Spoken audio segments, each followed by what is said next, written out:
এই অঙ্কটা দেখো, এই এ বি আর সিডি সমান্তরাল সরলরেখা, এ বি আর সিডি সমান্তরাল সরলরেখা, ইএফ হচ্ছে ভেদক, এই কোণটা 55 ডিগ্রি বলে দিয়েছে।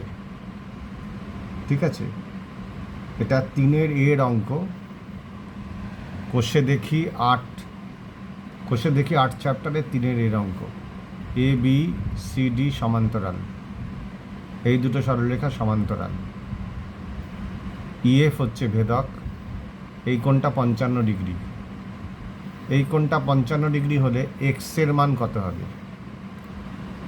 এক্সের মানও 55 ডিগ্রি হবে, কারণ এটার বিপরীত কোণ হচ্ছে এইটা, এই কোণটার বিপরীত কোণ। এইবারে দেখো, এই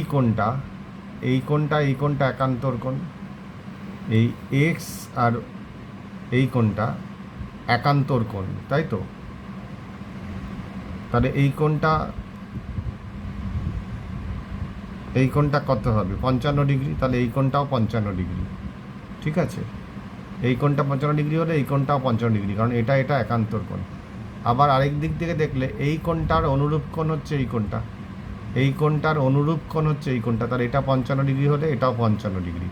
তাহলে এটা যদি 55 ডিগ্রি হয়, এই ওয়াই এর মান কত হবে?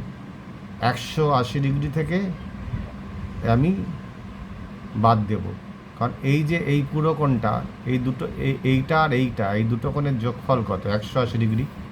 এরা সম্পূরক কোণ, এই দুটো সম্পূরক কোণ। তাহলে এটা যদি 55 ডিগ্রি হয়, এটা কত হবে? এটা 180 ডিগ্রি থেকে 55 ডিগ্রিকে আমি বাদ দেব, বাদ দিলে হবে 125 ডিগ্রি। এই হচ্ছে এই অঙ্কটা বোঝালাম।